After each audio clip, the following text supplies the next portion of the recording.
from Los Angeles, California, with Mad Scientist Party Hour.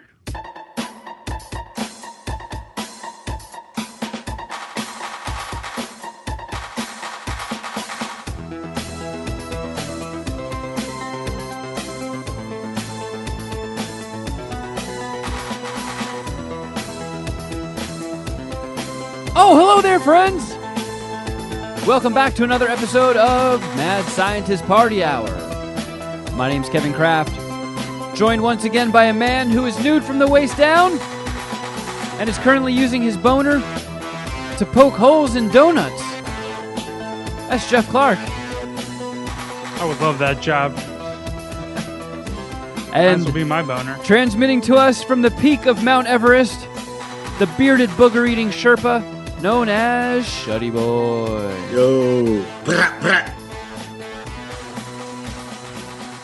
Jeff, you look very comfy in your cardigan. Why the fuck are you wearing a cardigan in June in Southern California? It's oddly cold today. Did you get a What is substitute it, teaching 68 gig? degrees? Good guess. Let me look. Probably something like that, but it's like a windy 68 degrees. 64 and cloudy. Yeah, it's 63 here in Studio City. Not It a very is sunny day in sunny Southern California. And I've 82 never here. I've never bullshitted.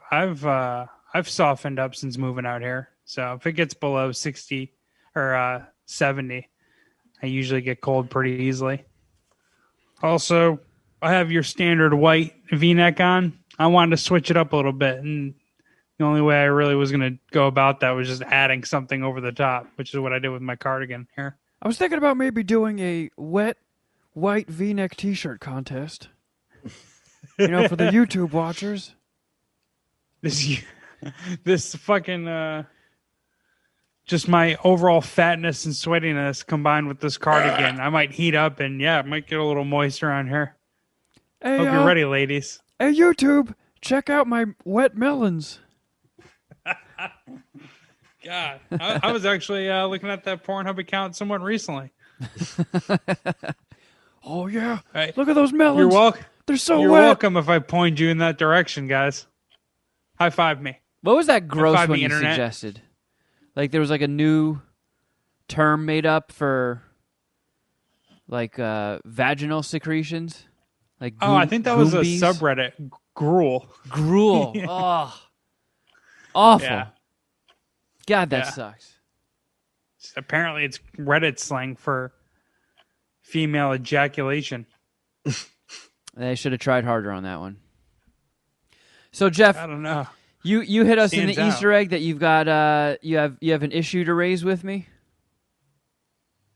I do, but we could save it, actually. I think it would be better used in whatever review segment we're going to do because it has something to do with like a movie review. Well, we can go right into that. I have things to review. Oh, all right. Well, kick us off, Shuddy. I watched the Netflix true crime documentary, This Is a Robbery. Finally. Yes. Okay. I'm nervous. Was there a bunch of I crime enjoyed in that? it. It was about the Isabella Gardner. I can't remember her full name, but it was about an art museum heist that stole $500 million worth of paintings, 13 of them. Right? That's what the value is at now, Jeff? Does that sound right? Something Half like a that. billion dollars. Hundreds of millions.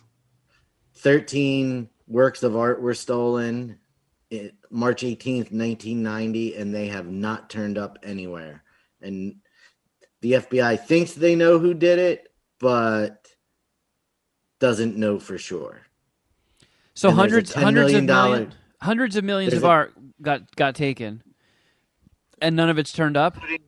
Correct, including the only seascape that Rembrandt ever painted. So do you think it's something like they got all the art, the heist was successful, and now there's such a spotlight on all the shit that they stole that they can't move it, so they're just sitting on this treasure trove of paintings? Well, I mean, the art that was stolen was never going to be able to be moved as far as selling it in any sort of legitimate fashion. It would all be black market. And there's so many theories that either it was stolen specifically for a collector somewhere in another part of the world, it was stolen by the mob and they're just sitting on it to use as their get out of jail free cards. So one of them goes down. However, all but one of the mobsters they think was involved is dead.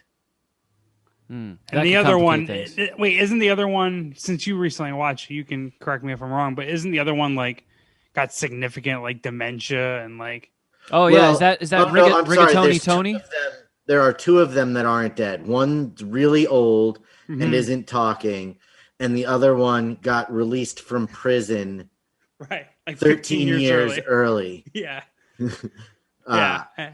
Somehow, no one really knows how, and there's like I guess a conspiracy theory that he gave the FBI one of the pieces. Hey, I'll trade you back that Rembrandt. Gave him some information for it because I mean they're not like if they were found, if they were covered, it would be like on the news. Like it would be like talk about. Yeah, like it would be like if they found the DB Cooper money. It'd be a huge deal.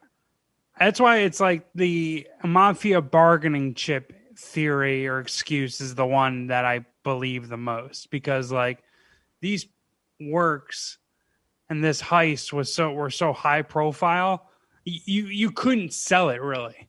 Like the market is so fucking small. You're talking about like maybe Arab princes, right? Yeah. Like plus those guys, if you're the type of person that's going to splurge and buy, a highly sought after original work by a painting master, you can't flex your dick too hard on that. Like if I somehow had enough money to legally buy a fucking Rembrandt painting and I hung it in my apartment, I would be bragging to everybody. Everybody that came over, I would lead them right to it and be like, look at this. Rembrandt, original, I bought it. Sure, I live adjacent to Poop Slime Alley. Got a fucking Rembrandt. Look at How that. long would it take for I would rob you. Me and Shuddy would have to rob you and murder you for this. But maybe if we didn't, if you're just showing people or you put it on your Instagram, dude, someone's taking you out. Like well, someone they're going to have to get through my Home Alone booby traps. God, that would be awesome. That's like an interesting, maybe, I don't know where it would fit though. Like, I don't know. You can't make a whole movie about it. Almost like a Black Mirror episode where one guy like puts his life savings up and somehow that is like, he saved up enough money where he can afford like a valuable piece of art, but has to like fight off crime, like trying to get his art for I don't know how long, probably forever. But yeah, like that's the point of the whole thing is like there is no market for it. Like there's no legal way to buy it or sell it. And as soon as it shows up on Instagram, like the FBI, whoever, like it's not even just the FBI, like Interpol, like all essentially like all governments, like secret or not secret, but like top-notch intelligence, like communities are going to weigh in and be like, no, we got to get that back because it's like someone in the Illuminati was the original owner, But that's also the flip side of that. If let's say Rigatoni Tony traded a Rembrandt to get out of jail, wouldn't they want to immediately put that back in the museum? And then if they're like, wait a second, I thought that got stolen. What's it doing back here? They would know that it was a bargaining chip to get out of jail. So what the first reason that they think that he got his sentence shortened was they think he snitched on the old guy and gave him up. Oh, okay. Because the old guy got arrested, and then within a couple of days of that, this other guy's sentence got reduced by 7 years. Right. Yeah, that's a little sketchy. But they weren't ever able to find. And they tore this old guy's house and property apart looking for these. Like they were saying, like they were digging the ground. They were taking the walls in the house down. They're like, every time we thought we had found the last hiding spot in the house, we found another one and it was empty. Yeah, they were like layers deep on this guy's hiding spot. They were finding like trap rooms inside of trap rooms and like just whiffing. Like, oh, come on, not in here either. Oh, man, we found another fucking pile of his old cum socks in the drywall. Yeah, pretty much. Yeah, he would have like a third trap room, like, and it would have like $50,000 and a handgun. It's like, we found in the shed a false floor, which then had dirt underneath it, which then led to a trap door, which when you opened it, there was an empty plastic tote container. It's just a Polaroid picture of him giving a predator. With nothing but a handgun and some weed in it, is what they said. There was a handgun and some weed in this Tupperware container that was buried under 2 false floors in the shed. What, like? But it was also in a container that also would have fit a really nice art a decent sized painting, yeah. Yeah, like it would fit the Rembrandt they were looking for. So like, wait a second.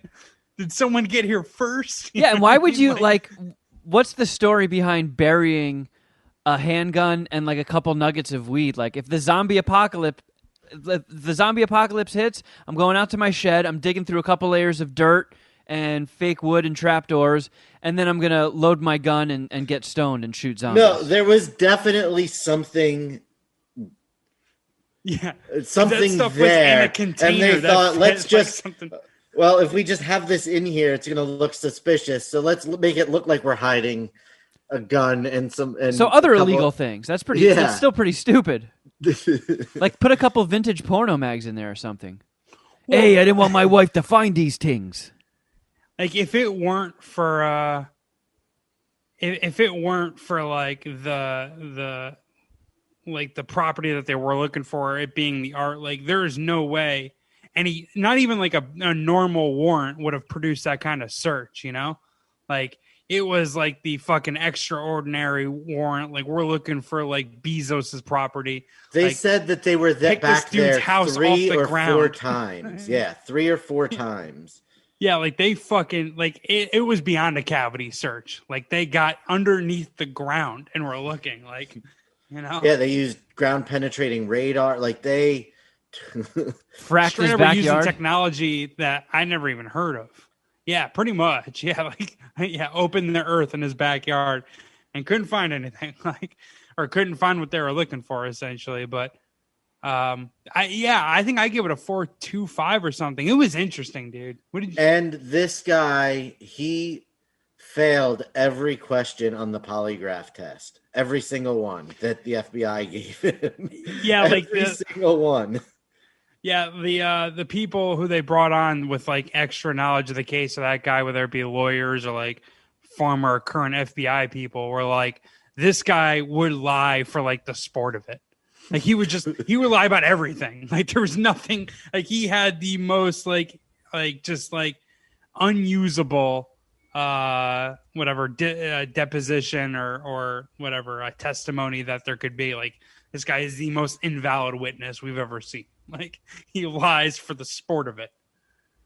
Man, well, what was your score, Shuddy? It was a 4. It was a good watch. It's 3 episodes. It's not very heavy. It was very interesting. Yeah, all the little like theories that they put up and like the characters that they covered, I thought were interesting themselves. Like that guy Miles Connor, who turned up to be like really nothing in the case itself. He was just like a local like art heist legend. Well, he said at the end that he knew where they were. Yeah. So who knows? Right. Just all of these shady characters that, like, this guy is an art thief. Like, he got caught stealing a Rembrandt once. Like, yeah, his alibi for not robbing this museum was being in jail for another art robbery. It's a solid alibi. Yeah, for sure. But yeah, like, it's all a bunch of like, you know, career criminals and lifelong liars that are like, yeah, no, I have an idea where it is. Like, oh, okay, well, what do you think? Well, you know. It's like I can't tell you. Like, all right, man. But I enjoyed that documentary. I'm happy that you watched it too. Yeah, I did. And I also watched Palmer on Apple TV, the Justin Timberlake movie. Isn't he like foster like a kid or something? Yes. So he's just out of prison, moves back home with his grandmother. Did you watch Ted Lasso? Yes. Jeff. The girl who plays the girlfriend. Oh yeah, Juno Temple. For the up and coming star soccer player, right? Yeah, and then she ends up going with Roy. Wait, is she English? Yes. I like Juno Temple. Was she English in this? No, she was Southern. Gotcha. Damn. She lives in like a camper on the property and has a small, like a 10-year-old son. And she's a druggie and disappears. And Justin Timberlake ends up taking care of the little boy. Fisher Stevens directed it. I'm on the Letterboxd D page for Fisher it. Stevens did direct it. No white folks were in brownface, however. He wasn't directing it in brownface? Well, that's hard to say. Which Dom and I did just do Short Circuit on. What the fuck did I just watch, by the way? So it was. Oh wow, yeah, because I've seen Short Circuit 1, but when I was a kid, I loved Short Circuit 2. I didn't really fuck with the first one that much. Part 2 is much lighter, I think, and much goofier, and we're going to be doing that one too because I love that one. Nice. It was good. It was good, but it's a little slow. Like everybody acted very well. It was a very well directed movie. Like it was good. It was heartfelt. But it was relatively close to the same premise as the Peanut Butter Falcon. Basic plot points. Undesirable member of society takes on the care of someone else. Mentally challenged person? Well, the child, no. He was bullied, though, because he wore girls' clothes and played with girls' toys. Oh, look at him. He's playing with She-Ra, not He-Man. Get him. Perfect. But it was good. I would say it's a 3.75. That's fair. Sort of. Sorry, go ahead, Jeff. I was going to ask you about another Apple TV production I wanted to get your interest in, or I don't know if you even tried watching an episode of Mosquito Coast with Thunder Dick Thoreau. Is that how you say his name? Yep. Thunderdick, yes, I believe that's how you pronounce it. Thunderdick is right. Thoreau? It's spelled Justin, but you pronounce it Thunderdick. You guys know who I'm talking about, though, right? Huh? Patrick Bateman's Kokomi and, and American Pie. Nope, American Psycho.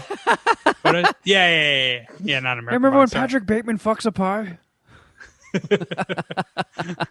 All right, well, I'm interested in that, so I want to know if you guys had like a scouting report on that one. No, I did watch a movie from our homie Mads Mikkelsen.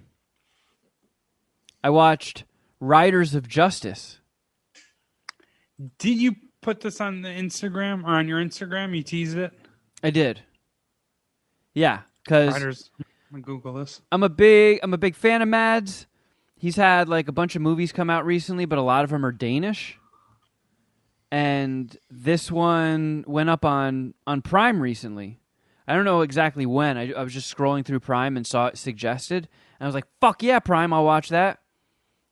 So it's the trailer for it made it look like a dark comedy where a guy's wife is killed in a train accident and some other nerd who was on the train is like, I think this was a hit from a biker gang on an informant.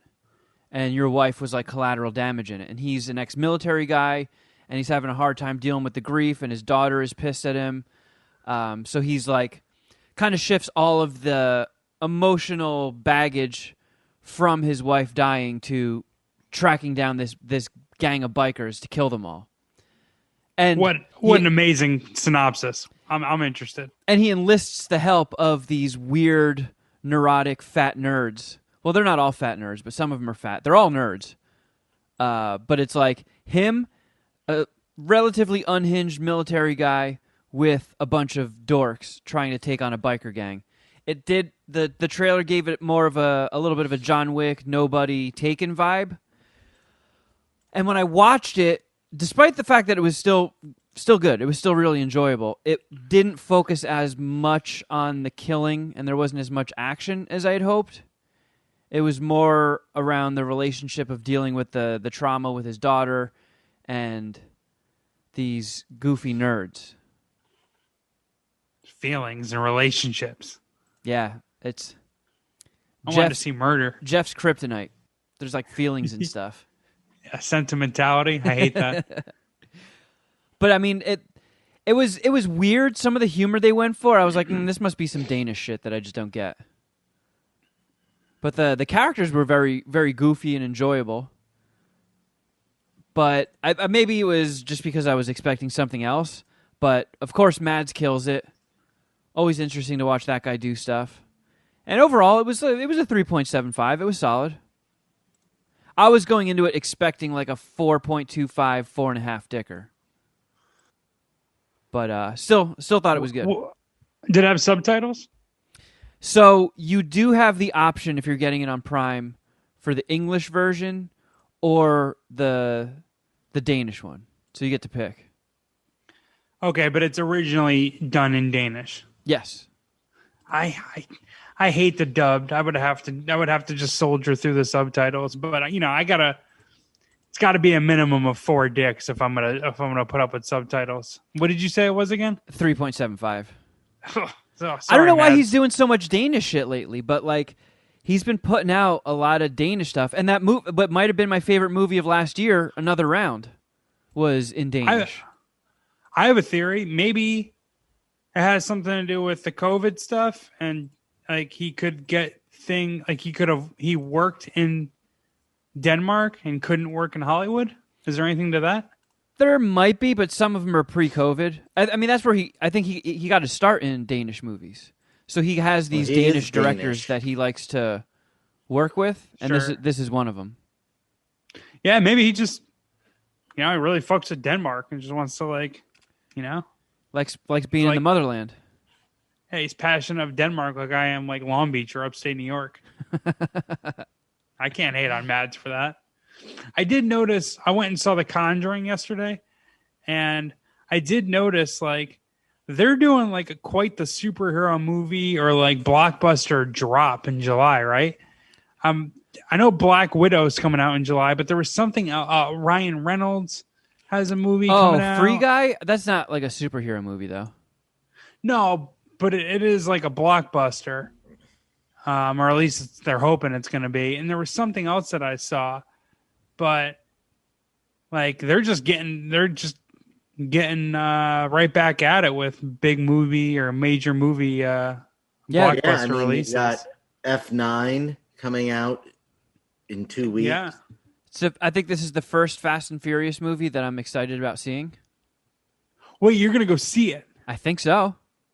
Why? All right. Why are you excited? So I always thought the Fast and Furious franchise was cheesy and never gave it any attention.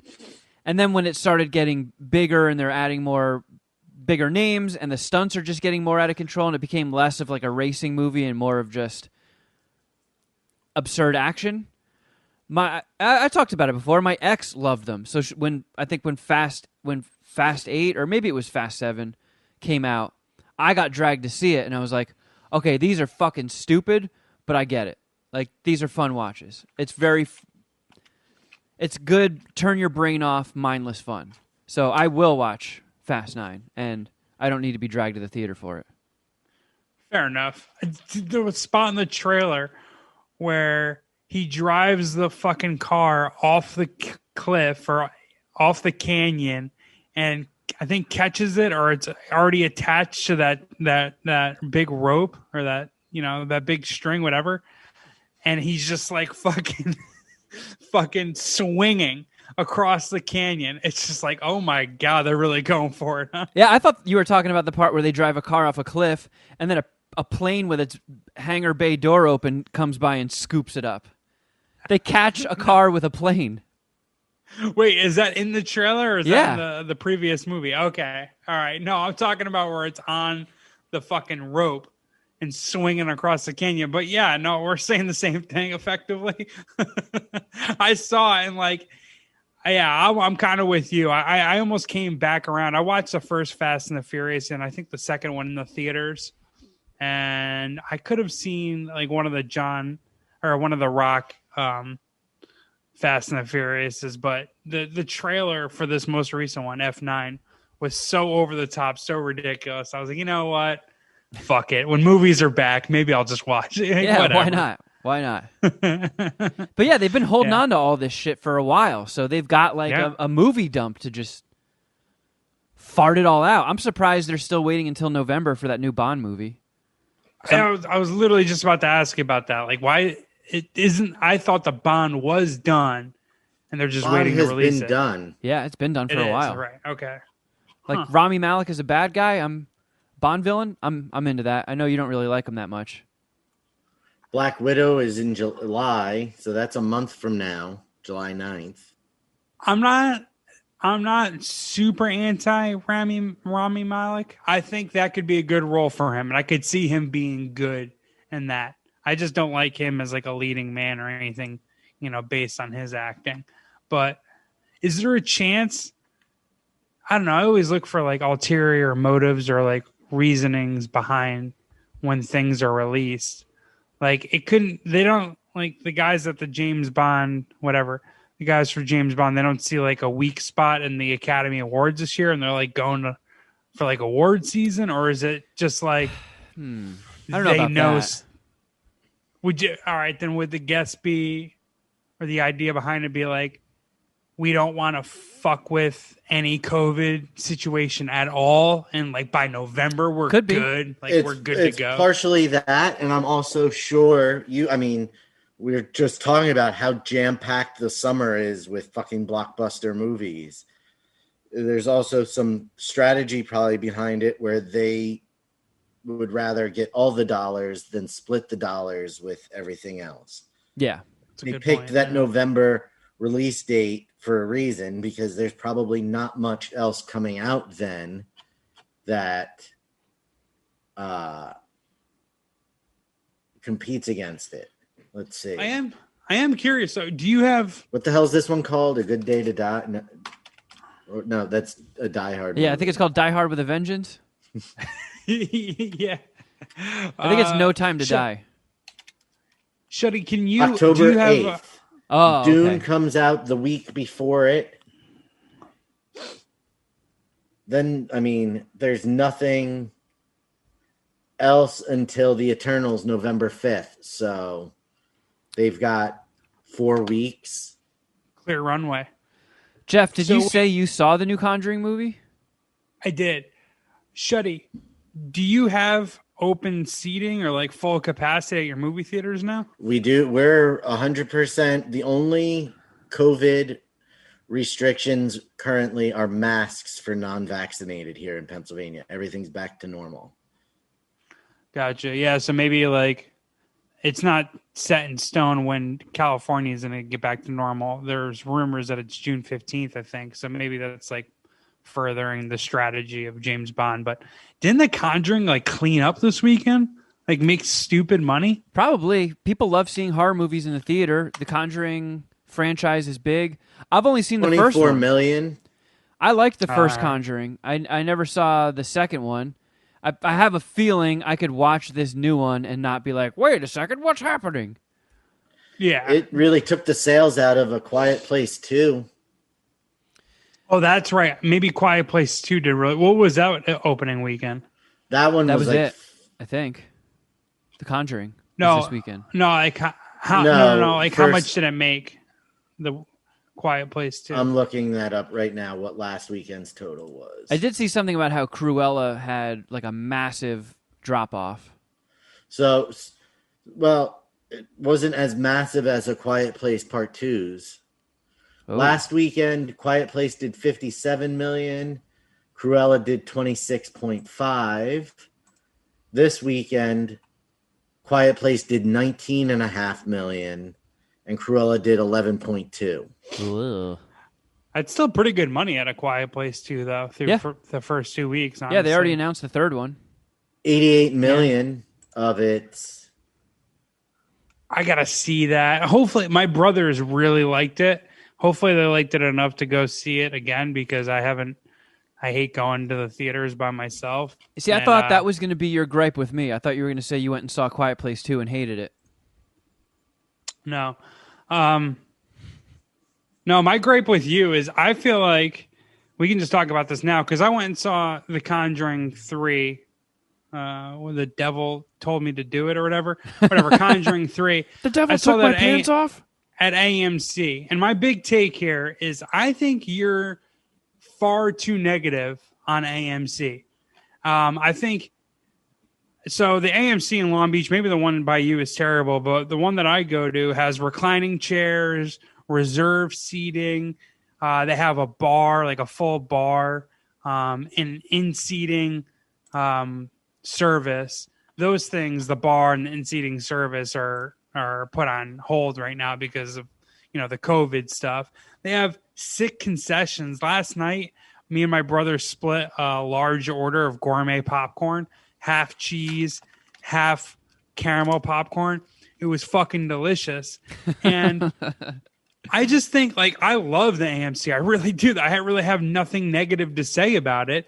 And I feel like you hold it up to ArcLight, and it's almost like you holding an LA7 up next to a runway model and being like, you see, look at this ugly bitch. AMC fucking rules. And the homies, Puminati, are making money off AMC. I think a lot of them are still on that AMC to the moon. Oh shit. yeah, I mean, I know they made money. I have no issue with that. My thing with AMC is, and my recent experience is the Scott Pilgrim thing. That wasn't a bad experience. Quiet Place was annoying because nobody was keeping the fucking door shut. I feel like if you work in a movie theater and the theater is, or that actual theater is right next to the concessions, and everybody's going to be congregating there and talking, and you have A Quiet Place showing, you might want to just fucking shut the door. Yeah, I'm not specifically focused on The Quiet Place. I just think over the course of this podcast and you being out here, you've been ultra negative on AMC, and I'm just here to stand up for them a little bit. You're being a bully, and I'm sick of it. For someone who likes to call and thrash poor customer service representatives over inconsequential stuff, he's really giving you a hard time for your reasonably valid take on the AMC theater experience. The only thing that Jeff likes more than arguing with customer service reps is just disagreeing with me on anything. Yeah. Jeff, if I was like, the guy Jeff, who gives a movie a 1.5 dick rating because the guy next to him smelled bad. I never took it out in the theater though. All right. Never. If I took a stance and I was like, Jeff, I don't think you should let two dudes fuck you in the ass at once. You'd be like, oh yeah. All right, guys, get in here. Listen, I know you still don't understand this, Kevin, but the beauty of this podcast is that I disagree with your bullshit. That's what brings in the fucking numbers. That and Shuddy's looks. You just disagree to disagree. Yeah, but I've heard that before in previous complaints. I feel like AMC's popcorn is vastly subpar to what the ArcLight had. And it's more expensive, shockingly, because that was always the knock on ArcLight was their shit was expensive. But Jesus Christ, after going back to AMC, it's that was discount night by comparison. But the few times where a movie wouldn't be shown at the ArcLight and I would have to go see it at the AMC, it was a lot of the clientele too. The one movie I went and saw, this fucking Eurotrash couple was wasted and just talked the entire time, loudly, not even trying to whisper. And then some other movie I saw, this guy walks in with his fucking toddler kid for a 10 p.m. movie wrapped up in a blanket. He just yanked her out of bed. Like, oh, dad wants to go see a movie. Too bad for you. And the kid's like fucking crying and shit, and they don't even like pick the kid up and take it outside of the theater. A 10-year-old was crying in the movie? No, toddler. Oh, sorry. I thought you said 10-year-old. My mistake. Well, So that's been my beef with AMC. Just a string of shitty experiences. I'm seeing a headline that says that AMC theaters are raising money to buy ArcLight. What are you going to do at that spot, in that position? You fucking troll. That's what it's saying. It's the Los Angeles Times. AMC eyes ArcLight theaters. What about the Cinerama Dome? That's the headline. What do you, I mean, I'm just reporting the news. Son of a bitch. That was the worst case scenario. I mean, let's be honest. The worst case scenario. Why do you think that's a worst into a case sports scenario? bar? Because they're going to take what was the greatest movie theater and turn it into another fucking subpar piece of shit. That's my point, though. That's the take. I don't think it's AMC's are subpar pieces of shit. I think they're pretty good, and you're just like you're holding it up to ArcLight's immaculate record. No one's arguing ArcLight doesn't kick ass, or what the movie theater that was the ArcLight that you used to go to was awesome. No one's arguing that. I mean, I've been there several times with you. It's fucking great. I've only been there that once to see Good Boys or whatever it was that we. AMC is fine, and as long as they don't turn it into like a fucking, I don't know, a gym or something that is completely useless to you, I figured you'd be at least somewhat happy. All right, well, not Kevin. Conjuring 3. So I fell asleep like 20 minutes into it. I had a long day yesterday. A lot of sports on. Don't have much of a review for you guys. Because I fell asleep, I can't give it higher than a 3. Wait, did you sleep the whole movie? Most of it. It was really dark. It was a really, really dark movie. Yeah, movie theaters sometimes do that. No, this is even my brothers were talking about this. This is the few bit of their review, or a little bit of the review that I actually listened to, but they said that the movie was like super dark. I even had like half a cold brew before going to the theater. I just had no chance. I knocked out. We had some In-N-Out. I had a whole bunch of gourmet popcorn. So maybe I was just like too full and my little tummy shut me down. But yeah, I couldn't stay up for the whole movie. So that's why a majority of my review was just like wasted on the trailer shit that I noticed, where it's like, it feels like a whole bunch of blockbusters are coming out. I don't know. That's all that I really gathered. Yeah, movie from what I saw was about a 3-dicker. The dreams I had, 4.25. I just think it's ridiculous that the whole Conjuring franchise is based on a true story. And then at the end, I saw the end. This isn't spoiling in any ways, but like in the ending sequence or ending credits, like they show footage and you hear like taped recordings of the exorcism they try to perform, and like this couple existed and they were on TV talking this shit. Like, yeah. I never, like, I don't know. I think I've seen the first 2 actually, but for whatever reason, it never stuck with me that these guys actually existed. And on some level, this is based on a true story. As you're watching it, it's like, what the fuck? Like, wait a second, and I don't know. Like, I just put myself in like the jury's perspective or shoes. And it's like, could I really seriously listen to a case made of like not guilty by demonic possession? Like, come on, dude. Oh, really? You and your girlfriend were there and you're both saying demonic possession. All right. What's your case? Let's hear it, dude. But what did Bill and Cheech think of it? Again, I didn't pick up much on the review. I think I thought it was fine. Like, those guys are suckers about horror movies. I told you, and we've talked about this, how they do the every day of October, they'll do a new Halloween movie new scary movie. Yeah, so I'm with them. I start in like August sometimes. Yeah, same with them. So they're just as much of a horror movie fan as you. So they would have a much better conversation with you about this. I think they kind of liked it, but also like accepting it for what it is. Like, Well, I actually have I wasn't planning on talking about this, but I saw on my Instagram feed for any fellow horror nerds out there.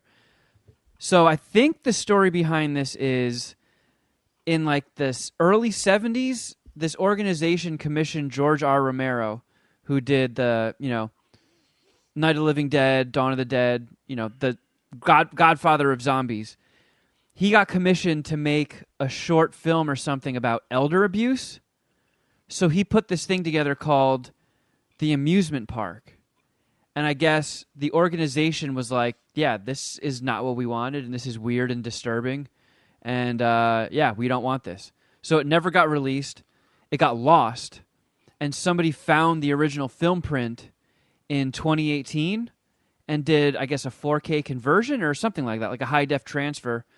And it's going to be on Shudder, the horror streaming service. I think it's a short thing. For that. I think it's only like 53 minutes or something like that, but I believe it comes out tomorrow, which is probably when the majority of people are going to be listening to this, so June 8th. I don't know. I'm kind of interested in that. I don't know exactly how good it's going to be. Some of George Romero's older movies that were non-zombie-ish were a little weird and boring sometimes. A bit much. Yeah. I finally watched his version, the original version of The Crazies. And, it was good, but a lot of those 70s horror movies can sometimes just drag on and they're not really all that scary. Wasn't The Crazies a recent, Timothy Olyphant, wasn't he in that, or Josh? Yeah. Timothy Olyphant from 2010, and I fucking love it. That's on my yearly watch when Halloween season It is around. a good one, right? Love it. Yeah. So good. Yeah. So I remember having a good trailer, but I never saw the movie. What the fuck do I have coming from FedEx? Oh, that's right. He-Man toys. How silly of me. I started a new series. It came out on Friday on Netflix, but I was camping, so I didn't have a chance to check it out until late last night and early this morning. But I watched a couple episodes of Sweet Tooth on Netflix. I was going to ask you if you had started watching that. So Sweet Tooth is based on a comic series by Jeff Lemire, who's one of my favorite comic writers. But at that point, when that was coming out, I wasn't too familiar with them. And I read the whole series as it came out, issue by issue. I never revisited it. And the artwork was also done by Jeff Lemire. And while I love his storytelling, I'm not the biggest fan of his art. And I remembered enjoying the comic, but nothing too crazy. I wasn't like, oh, they're making a Sweet Tooth series? Oh, I can't wait. It was just like, all right, yeah, I'll check that out. But the first 2.5 episodes I've watched out of the 8 that are of season 1, I'm into it. It doesn't seem like they're trying to be. It's like TV 14 rating, so it's not going to have a bunch of blood and violence and boobies. Not that the comic had any boobies or anything, but it's a story of a big plague hitting and society crumbling, and the plague also coincides with everybody starting to give birth to these animal-human hybrid babies. So some of them are born with pig noses, elephant trunks, antlers, like Gus, who's the boy who's the main character. He has deer antlers and deer ears.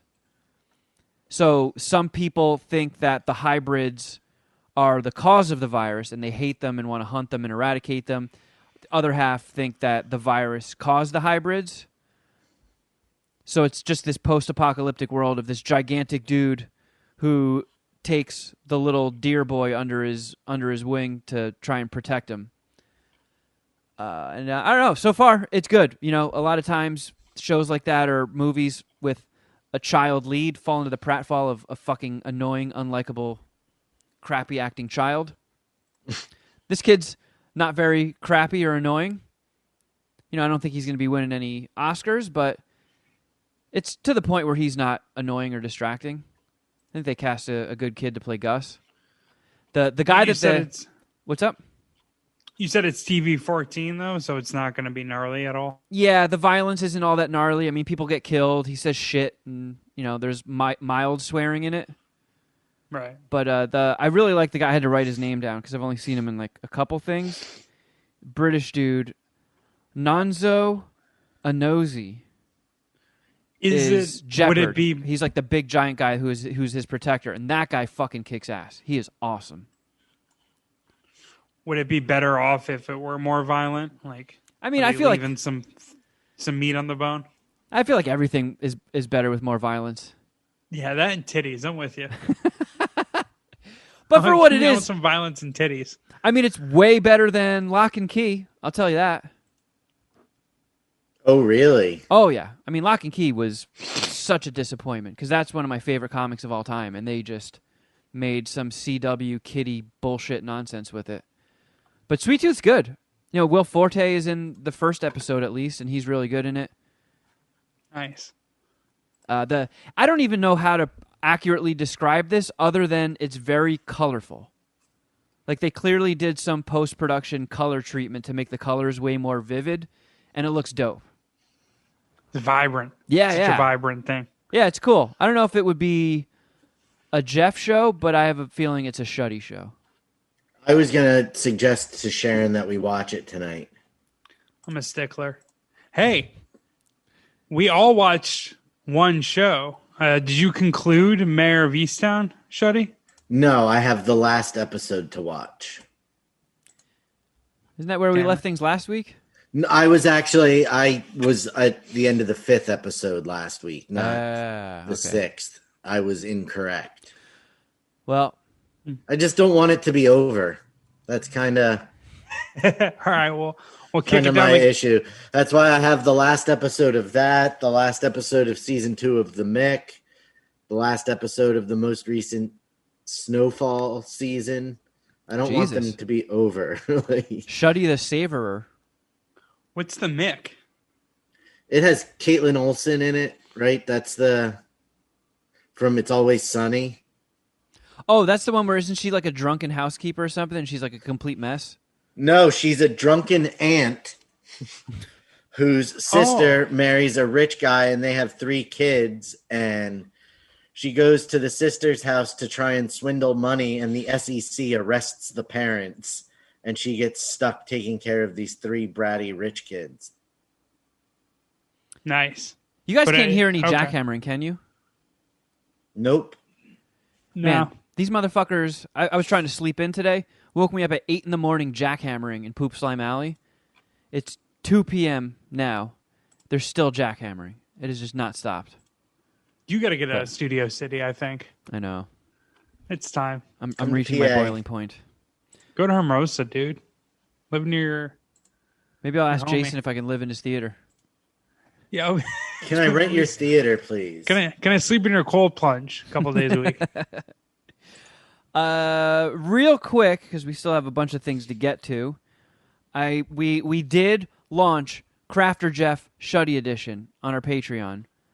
The Master Chef watch along got a ton of positive feedback. We put that up on the $5 tier. We didn't have like a real set format other than we're just going to watch the show, meet up, and talk about it. And it ended up being over an hour long. So the Crafter Jeff Shuddy Edition episode is longer than the actual episode of Master Chef itself. But we got a lot of knew was going to happen.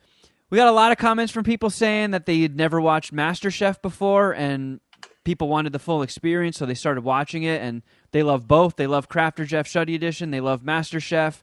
People were texting me, emailing, commenting on the post on Patreon. I think we got a hit. So I am going to be putting a little 3-minute clip at the end of this episode after the Easter egg. So if you're just watching this on YouTube, you're going to have to download the audio podcast. But stay tuned after the Easter egg to get a little 3-minute preview of the show. Teaser, a little Crafter Jeff teaser. Yeah. Oh man, I can't wait to listen to this teaser. You don't put the pyramid in there, do you? No. The pyramid seemed to be the biggest hit of the whole show. So the pyramid is staying behind the Patreon wall. Yeah, we don't want to do like Hollywood trailers where we give you the good shit up front.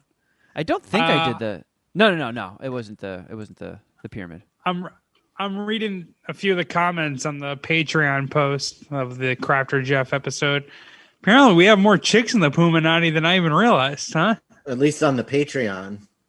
Oh yeah, it's true. Yeah, we got a lot of Coming out ladies the in woodwork. Patreon. What else? Canadian wives. Speaking of the Puminati elite member, living legend, voice of God Mike, a.k.a. Deep Voice Mike. I don't know who you're talking about. Is he still alive? I haven't heard from him in a while. He made us a new song parody.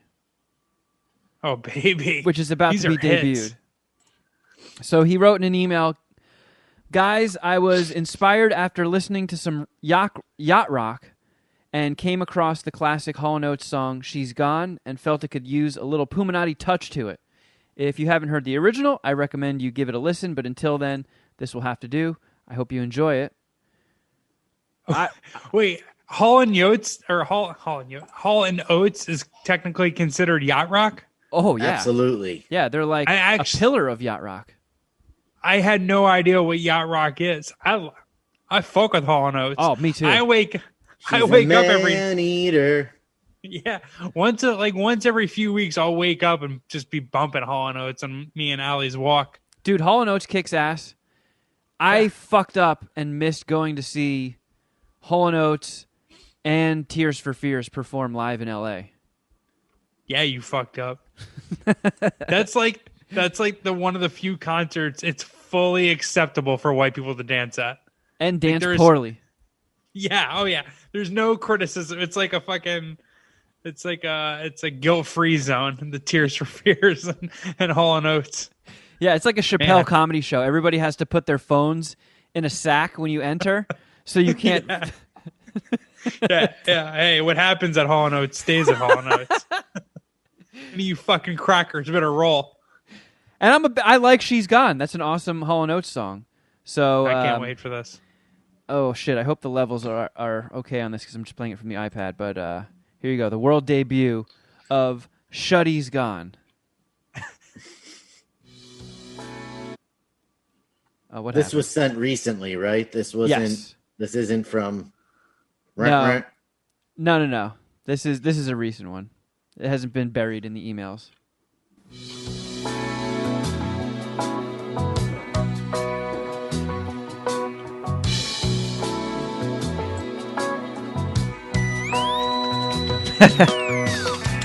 Shuddyboy's pissed at Jeff and Kevin. Illuminati's messing with his money. So this is referencing all of that. All right, Shuddy. Hold on. Got to rewind it. Sorry. It is kind of quiet for me. I have to listen back. Hopefully, it's not the same on the podcast. I have to listen back. I can boost it in post. All right. Getting stupid and trolling on a Discord. In Cincinnati, oh, this cannot be. He's gone. Oh, I better learn how to face it. He's gone. He's gone. Oh, I think Dr. Steve will replace him. He's gone. Oh, what went wrong? Nice. For whatever reason, I'm picturing like Dirk Diggler when he's trying to get his music career off the off the ground, and it's like a hybrid of Dirk Diggler, the musician, and Deep Voice Mike in his fucking biker shorts. Two fat swinging dicks making music. Two half man, half dicks. I really enjoyed the harmonies on that. That was great. He dubbed himself, right? Yeah. Double tracked himself. Man. Good stuff, Deep Voice Mike. Thank you. Yeah. You've done more for this show than I have already. Yeah, I wish I had more to report on and bring to the table for my camping venture. Probably better that you didn't. You're not single, right? No. So I guess your romantic getaways with your girlfriend are less eventful than your romantic getaways with your mother. Just too easy, Shuddy. Just too easy. Serving on meatballs. You suck, He Kevin. really is. Just It's like fucking throwing beach balls to Albert Pujols. Well, the only thing that was eventful get that. about the romantic getaway with my mom was that it wasn't supposed to be, and we showed up and we're like, oh shit, this is a fucking place for couples. Yeah, that's true. But yeah, Yeah. like Well, I got to get better about fucking up. You know, usually I feel like pre-pandemic, if I went camping, I would come back with like a snake bite on my nutsack. You would at least have poison ivy all over your body. Yeah. Are we saying you're maturing? You're maturing. No, I just have to get better at being stupid. You're less clumsy, maybe. Do you think you were trying not to be stupid in front of her? No, because it was an RV park, so I'm it's sure Nomadland. That was my biggest fear, was that it was going to be Nomadland, and it was just going to be like a big open parking lot, and we're just staking a fucking tent out there amongst people shitting in buckets and stuff. But Yeah, you were it was in also like, open park. was it an actual like camping resort, like campground? So you were in the woods ish. I don't know what it's like out in LA. Okay, Camp. so it was in Anaheim. Me neither. And it's at an RV park, so it was big open grassy field with, big trees scattered about, and we were towards the back, so we had, wilderness behind us. There was like a barrier of bushes and trees, and you could see a creek through it. So there were lots of animal noises. There were tons of hawks, and we heard coyotes barking because they got a kill and they were calling over their homies. So it was wildernessy. But I mean, the last time I went camping when I was a kid was full blown in the fucking woods. You had to get a big one of those plastic jugs of water, hang it from a tree, stab it with a knife, and stand underneath it, and that was your shower. This place had a bathroom. I have never been camping like that except with Boy Scouts. Whenever my parents took me camping as a kid, we always stayed at a place that had at least running water for a shower. They were communal, they were like community showers for the campground, but there were still showers. That's kind of how these were. They had there's a fairly big property, and one part was only RVs. And since we had a tent, my aunt and uncle had an RV, well, like a camper, I guess. They were like, okay, well, if you guys are putting up a tent, make sure it's behind the camper so people don't have to see it. I guess they didn't like the crossbreeding, because then there was a section that had a whole bunch of people in tents and just this big open grassy part. Then there were cabins that looked like they were from Friday the 13th. Then there was a ropes course. Now we're talking. So I see this ropes course, and I'm like, oh, there we go. Finally a chance for me to do something stupid and hurt myself. And girlfriend's into it. She was like, oh, fuck yeah, let's sign up. So we go over there, and they're like, yeah, we're booked up for the next 3 months. So I couldn't even hurt myself on a damn ropes course. For the next 3 months? Yeah. I mean, they only take people on the weekends, so during the week it's just abandoned. But they're like, yeah, we're completely booked up. So we couldn't do that. I can Google. What's a ropes course? What is that? It's like an obstacle course, but just ropes. Yeah, it's exactly what it sounds like. It was very tall. Right. It was like perhaps 50 feet or taller, and just had different levels. And, you strap in on a harness, but there were like rope swings and little planks on pieces of wood, so they shook, and I don't know. I was like, finally, there we go. There's my story. I'll finally go back to stupid Kevin adventures. Nope. The dumbest thing I did was, I bought the tent and sleeping bag for us. Tent was a little tiny, despite it being listed on Amazon as a 4-person tent. Definitely a 2-person tent. And instead of buying a mat to put underneath the sleeping bag, I saw people use their blow-up mattresses, and I was like, I got fucking blow-up mattresses. I didn't even realize that my blow-up mattress is a twin. So my girlfriend and I could have told you that. Sleep on top of each other, which was unfortunate. Yeah, but your air mattress is definitely a twin bed. Yeah, so imagine sleeping 2 people on that. That was the most uncomfortable part. It also doesn't stay inflated very well. No, we had to give it a booster the second night. But on You that, probably should ask a person who sleeps on your air mattress what if it would have been appropriate for you to take. I could have cooked told up pork roll, egg and cheese sandwiches, Taylor ham, if you will, Taylor ham, egg and cheese on a Kaiser roll for breakfast. made up Did you get by that through Chef Goldbelly? Kevin. No, I got it at the farmer's market. But girlfriend had never had Taylor ham, egg, and cheese before. That was a hit. My cooking got a thumbs up. So yeah, nothing really interesting to report. I know everybody was Have you hoping I would farted get in front attacked of by her? a Yeah. cougar. No. Nope. Well, all right. I Can't would wait for that story. He shits his pants in front of her before he farts in front of her. That's my handicap of the situation. It's not bad. I would take that bet. There was no fart or poop drama because almost 90% of the places or the things that you do involve some sort of poop or fart drama. I mean, Sunday, the day we were leaving, there was something fucked up with the sewers. So there was this disgusting smell of probably the worst sewer smell I've ever smelled in my life. Like I went to take a piss, and then when I went to wash my hands in the sink around the corner, it hit me. Like I was like, ooh, man, someone must be having a problem with their shitter. It's like a Cousin Eddie from Christmas Vacation. And then when I was washing my hands, it was in this outdoor hallway, and the wind blew the open sewer right in my face. Never have I smelled such a horrible shit smell. I ran away halfway through washing my hands because I started dry heaving. So you just must have never been on the gotten off at the Parsons stop in Queens on the E&F line, huh?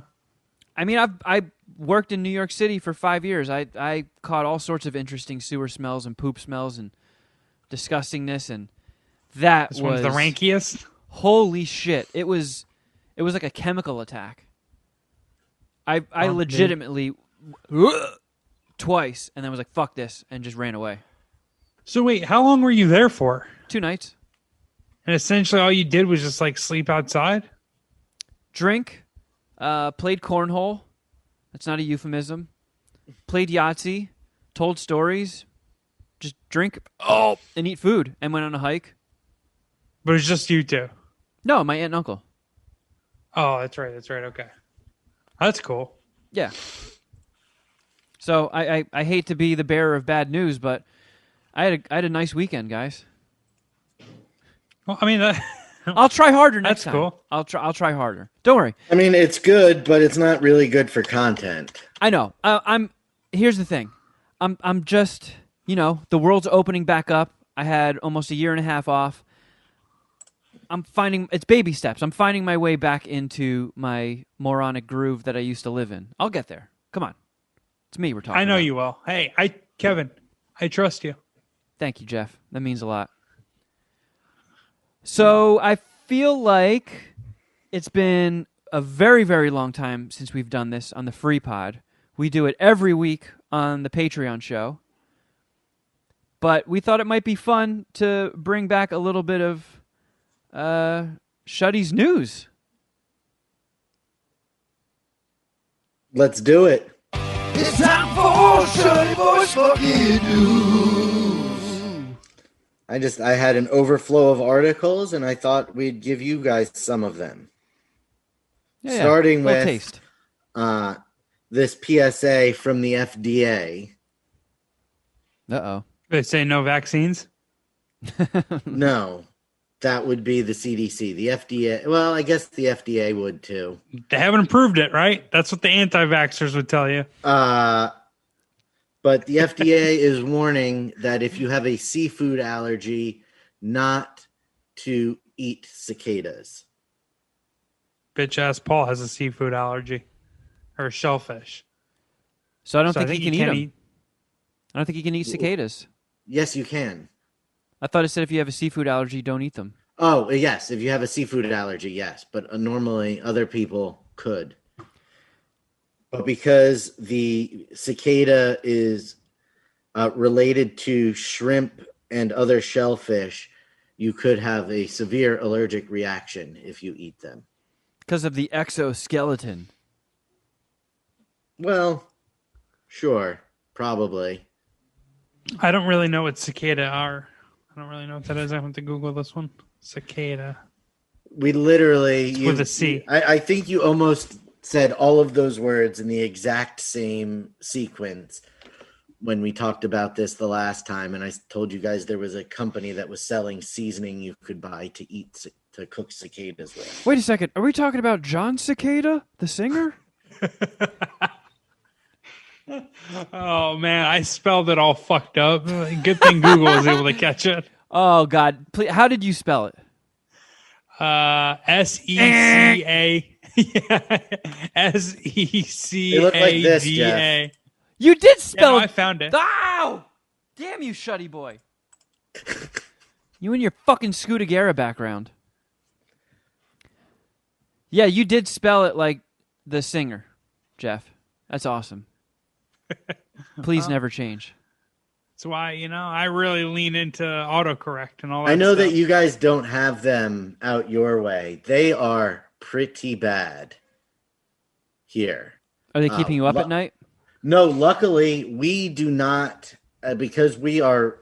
I guess it's because we're in town. In as big of a town as Quakertown is, we're like in it. So we have none. But if you drive 5 minutes in any direction, they are deafening. Oh God damn it! Shut up, cicada. Wait, are we cicadas speak?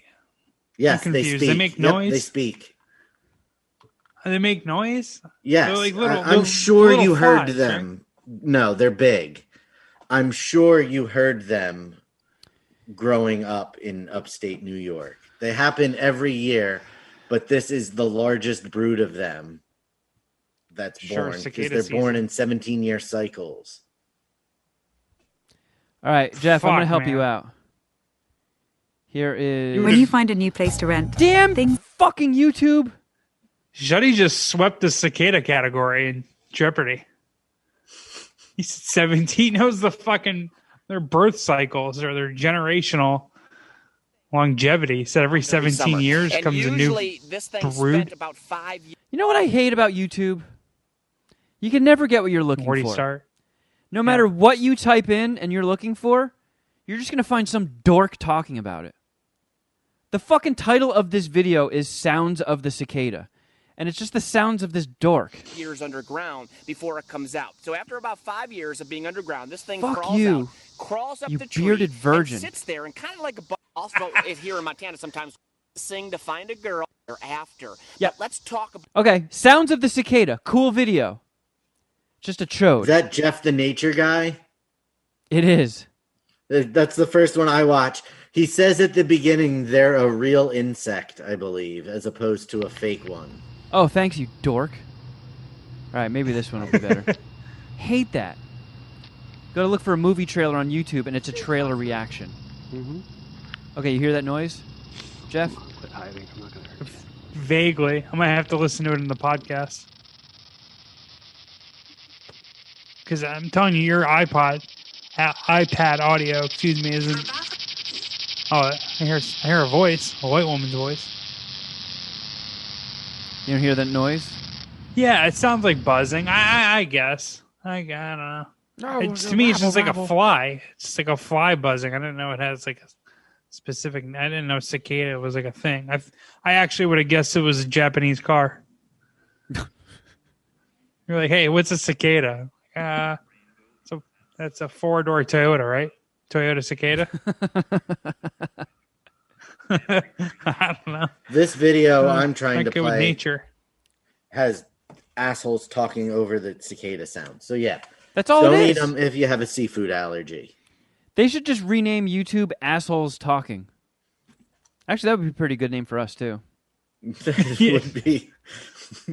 Whoa, wait a second. We're not assholes. We're gentlemen. We're gentlemen talking. Shuddy, you got any other Shuddyboy's fucking news teasers? I do. Do we want to? There are several world record stories I have for this week. Do we want to dip into one of those? Let's just give one, because it seems like if you're not on our Patreon, weekly Shuddyboy has some new world record news story, and they usually make me angry. Yeah, you get all bent out of shape about them. It's kind of funny. Well, guess what? It is not going to be any different today. No. What's this guy's name? Is it Iowa's David Rush, right? It is Iowa's David Rush. but I lost the article that I wanted to lead with. I want to keep the other one for Patreon because there's 2 David Rush articles this week. Oh wow, This Yeah. guy's got a hell of a Fire. fucking publicist. He must know somebody at UPI. Where did it? Oh, Fucking UPI sucks ass sometimes. I'm glad Up there that's it is. over with. So,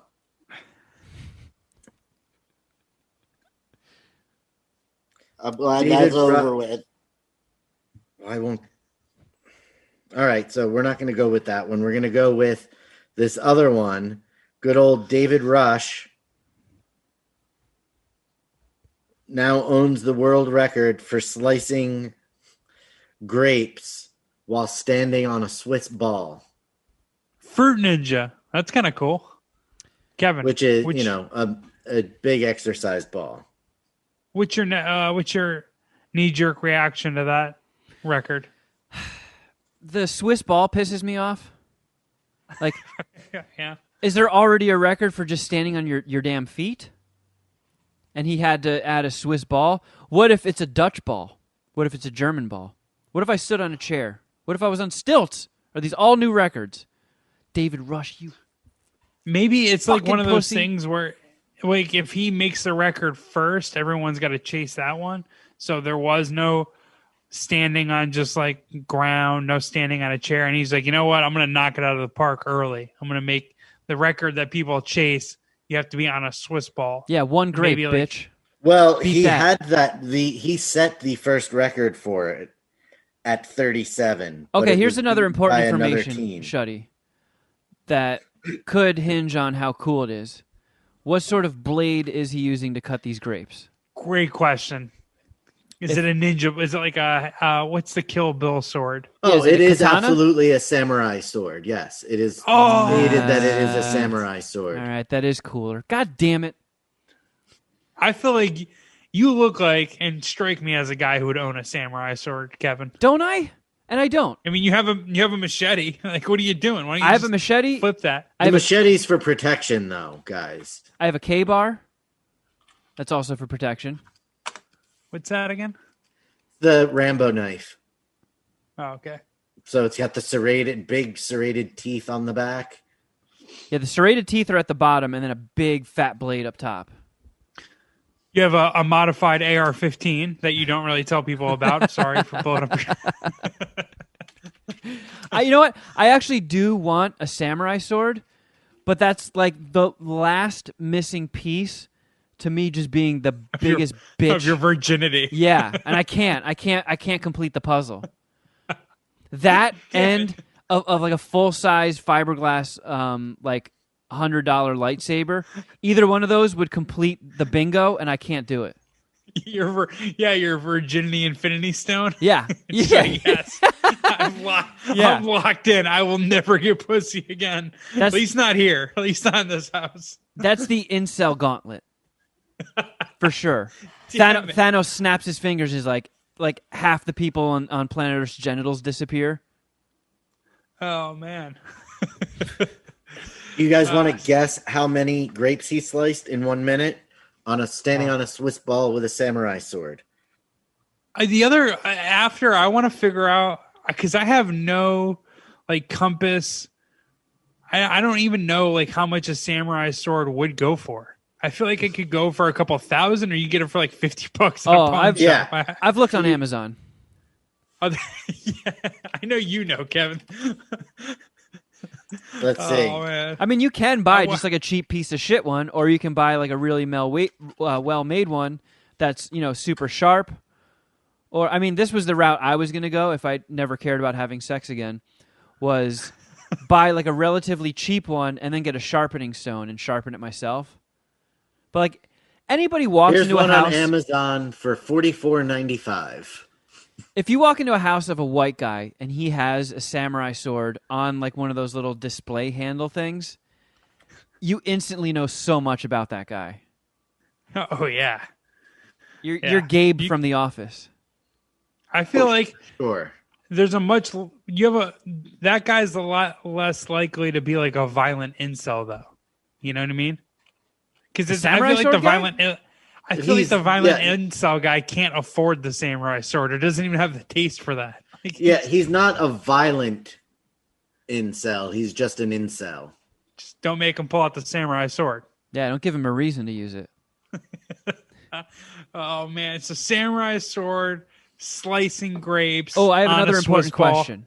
Is he self-serving the grapes, or is an assistant throwing them towards him? No, his buddy Yeah, he's got a dude. His Jonathan hot- Hannon, his tag team partner in all of these. His Just hot throw- dog. If you've been Yeah. with us that long. Yeah, His man boy. No, it wasn't hot. Maybe I'm hot dog was fucking this Chewy up. Lee's sidekick. Yeah. That's what I was referencing. I got that right, though, right? It's hot Yeah. dog. Yep. Yeah. All right, cool. So was it? Wait, was it a minute? 1 minute. And you said he 27. beat. No, I thought you said he beat the record at 35. Like All his right, original. so Jesus, you guys need to pay attention. We He can't. originally set the record at 37, and another Yeah. team beat that. So they were coming back to take the record back. I heard you, Shuddy. You gotta listen, Kevin. God damn it, Jeez. Shuddy's pissed. I'm I trying put to. so much work into this, and you don't even fucking care. All Great, right. now Shuddy's pissed. This is a terrible teaser. Listen, for I'm Shuddy quitting news. again. Here we go. Just Look, cue everybody- up that Mike song. Everybody, we're going to have to start a GoFundMe. Shuddyboy had to repeat himself. He needs your thoughts and prayers. All right, since Kevin's a moron, I'm gonna guess 54. Okay, since Jeff's a moron, I'm going to guess 41. Hey, well, finally Jeff wins one. God Get damn one it. out of every like 8. So the previous record that David Rush and John Hannon beat was 55. What the They fuck? did 59, so almost 1 per second. I mean, he must have just been like, yeah! Yeah, they're just like throwing grapes in the air, and he's just like fucking going nuts. Yeah, he was like Star Well, Wars. there's a kid. video. But okay, would it be cheating if he taped 2 katanas together and used it like a Darth Maul blade? He was like, fram, fram, fram, fram, fram. Okay, so it's not nearly as exciting as what you say. This must be an actual decent sword because it's being pitched to him underhand, and he's just going Oh, like flick of his wrist. Like It's he's not, fishing. There's no flourish in it. It's not out of controlled wild swinging. Of course, just, this guy would find a way to make samurai swords uncool. It's just He's trying to win. All right. or I wonder if he get. what if his hot dog took like handfuls of grapes and just kept throwing them, so with one swipe he could cut multiple, and then at the end of the minute they just counted the halves. Oh God, that guy's a virgin. What a pussy. Yeah, and he's got it like. It's almost like he's like swinging it like it's his penis. It's like down by there, you know. If he had one, Well, he's got a girlfriend, right? they could he's scissor. married, I believe. You can marry a penisless man. It's true. That's true. Yeah. You know, we don't know what her taste is like.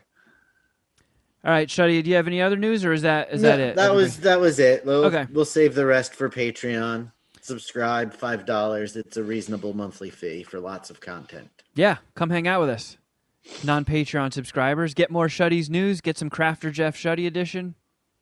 It's a party over Crafter there. Jeff. Which could Dom perhaps, and Shuddy's toy. Oh no, that's not on the $5 tier. That's No. on the $10 tier. go there. Well, you Try should 5 definitely and go do there. 10. Yeah, Dom and I with Mark did an impromptu trip out to Pandora's Box in New Jersey again. To buy more toys. Yep, that's what happens at the toy store. In 2 weeks, we're going to a massive He-Man toy store in Maryland. That's sick. All right. More content being churned out for the Puminati Patreon subscribers. Yeah. I'm very confident Crafter Jeff is going to be the greatest thing this podcast has ever done. I mean, it's off to a great start. That first episode was quite a strong foot forward, if I can say Yeah. so myself. Good momentum. Yeah. I think you guys will dig it. All right, we got a little bit of time left, so why don't we fuck around with some... Oh, God. Ginormous dong. Nope, not that. Yeah, that's definitely Let's fuck with some ginormous dong. voicemails. Yay! There we go. Okay, who have we got? Where did we leave off? Oh, shit. I think this is it. Okay, sorry. Fuck, it closed. Hold on. Yeah. Damn it! It did that thing again. Okay. What's up, guys? This is Plamper. It's at 11:50 right now. Plamper. Just wanted to dedicate this chop to my boy Goomer. Another chop dedication. Chop. He is chopping the smoke out of his bong. That's the origin of that term.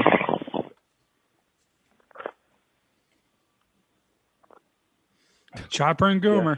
Yeah, you're a fucking pussy. Puminati out. All right. From Plamper to Goomer to Jeff being a pussy. Oh, this is a long one. Oh, wait, I was the pussy? Yeah. So Jeff, I you're thought a he was pussy. talking to Goomer. Oh, I didn't hear my name. Oh, looks like some person has some beef with me.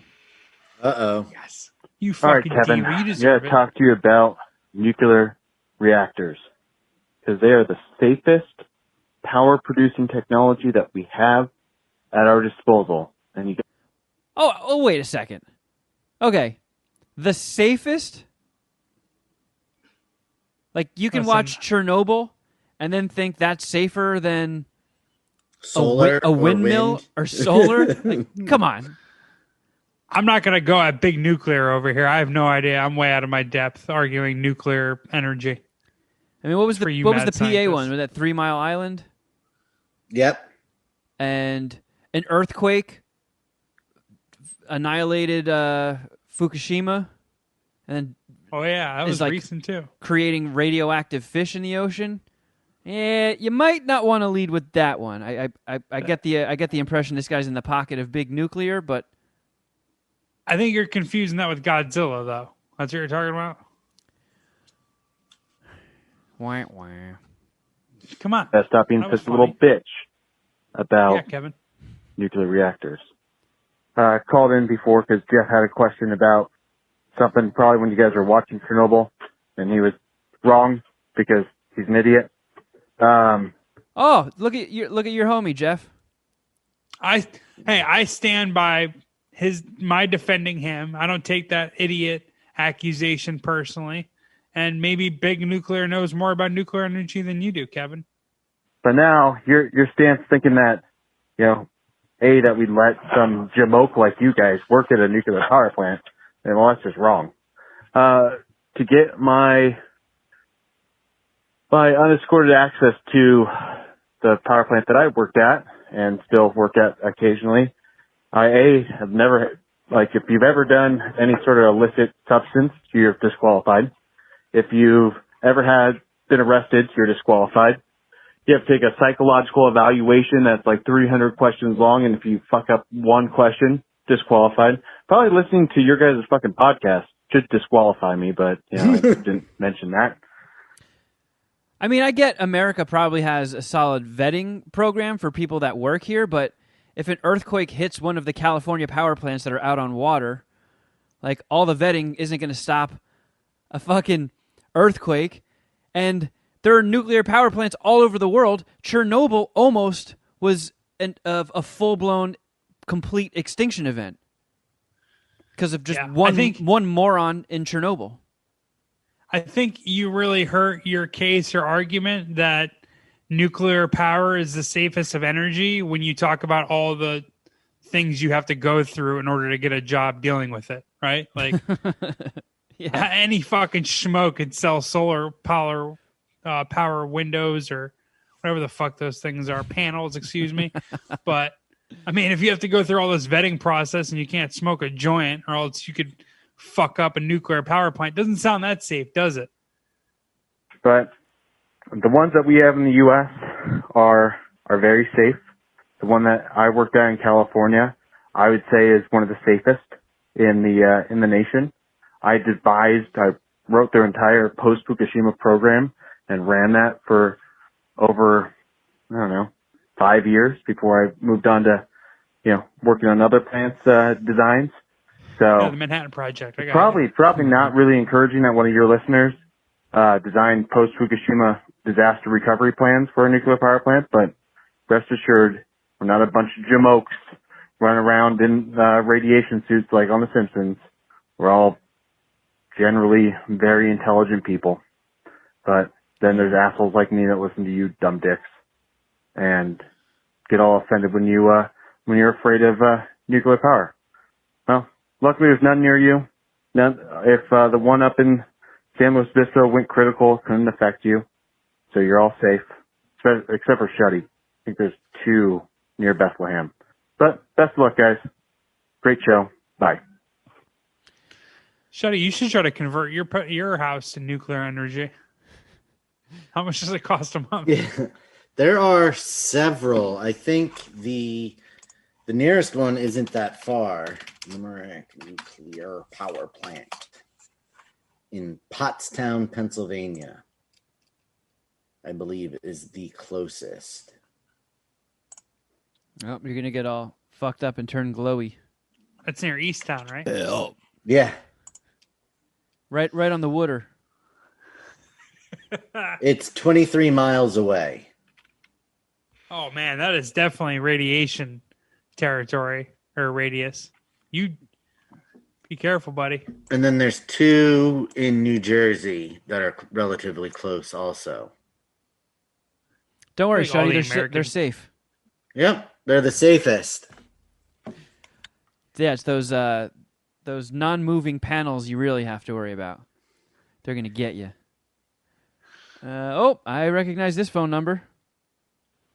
Mad Scientist Party Hour. What's up? Who's talking normal? Arts, real true stoner in the house. Obviously, I don't sound nearly as silly. A little bit of a sick. My tongue is almost all healed up after my little procedure. Thanks for the well wishes for anybody who reached out. I appreciate it. But so I was listening to, and I can't even believe I'm making this phone call. I debated on whether or not I should call and talk about this because, wow, it's silly and embarrassing. But so Kevin's talking about cum smell, the smell of cum on the Ella show, and I agree with you, Kevin. It's cum smells. It totally has a stink to it. Now, in a way too intimate sharing session that I'm about to have with you and all of the Puminati. So I'm a fan of microfiber towels for my my pleasure time. They're soft on the old knob and they're absorbent and to be honest, I get more than one use out of them. And it's a safe space. It's all right, Kevin. Don't be like that. That I've used it a couple of times, and I go to use it again. Sometimes it has kind of a smell to said microfiber towel. Now, it's kind of weird because I definitely am a fat piece of shit and don't have the healthiest diet, consume a lot of sugar and shit like that. I swear that my jizz smells kind of sweet. And I'm not willing to go any further than that to investigate said sweet You went aroma, far enough. But I Why think didn't he it does ask have a little bit of Mrs. Arts? Leave Nikki Dabbs out of this. sweet aroma, but I think it does have a little bit of hint of a little some like I don't know if I'm if my load has got like a sugar content or something. I can promise you it's got a fucking marijuana content. I bet you I'm shooting like 5 milligrams, on the low end. Oh yeah. Oh, sign me up for those edibles. I'm getting an idea for an Oscar punishment. Oh no. Yeah, come. Yeah, you got to chew on one of fucking Arch's cum rags. Yeah, you gotta weigh in on this with some actual investigative work, taste tests. Totally smells. Smoke weed, I'm out. Yikes. Well, yeah, let's just leave it there. Let's go to the next voicemail. I mean, I don't even know. I don't know how to attack that. There wasn't a question. There was. I feel like it's an absurd thing to say that cum doesn't smell. It's not like if I came in my pants or if I just took a shit on the floor of the living room everybody was in, obviously you're going to smell one and not the other. But like, it doesn't change the fact that cum still smells. It's not going to stink up a room, but Jesus Christ, I don't want any like colognes that smell like cum. Yeah, I mean, it's cum. not odorless. Yeah. And it's also not tasteless. Wait, so was this... You had this conversation on the Ellis show and someone was arguing? Am I picking that up? Am I getting that right? Someone's arguing that there was an odor?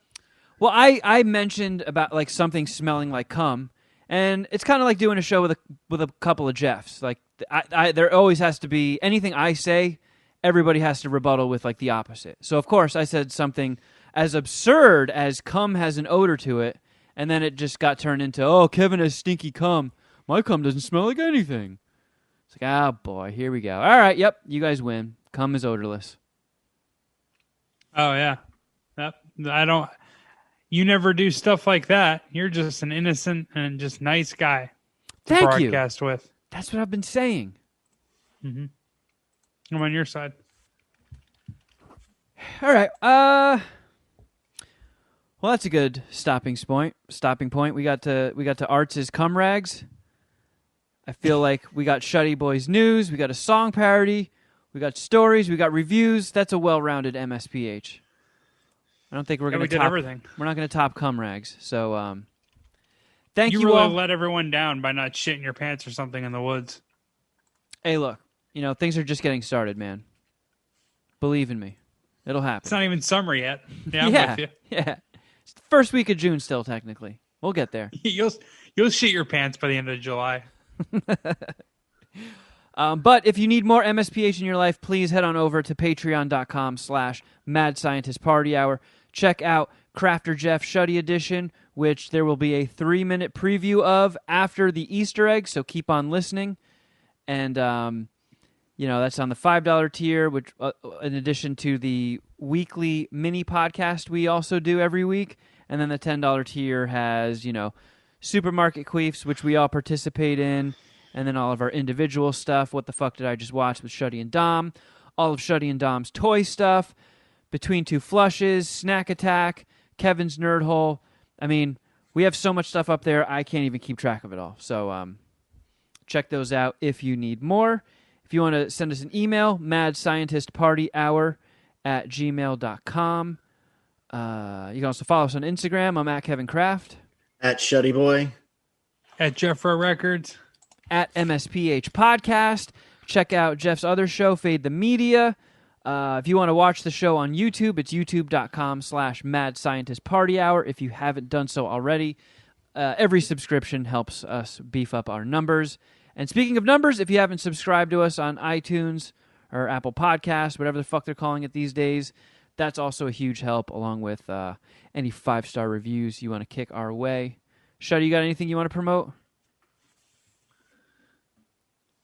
Oh, you have Shitto sauce. You have an Shitto pyramid behind you. Shitto.com. Cool. It got lost in your just sea of collectibles, but now I see it. That's awesome. Yeah, shout out to Kwame. Coming out with a beef flavor soon. Vegetarian as well. Already got chicken and fish, so check it out. Shitto.com. SITO. Yep. Yeah, promo code Puminati at checkout. That's right. Good call, Kevin. Makes a great Father's Day present. Ooh, hint, hint. Wink, wink. All right, well, that's it, friends. But until next time... Oh, something!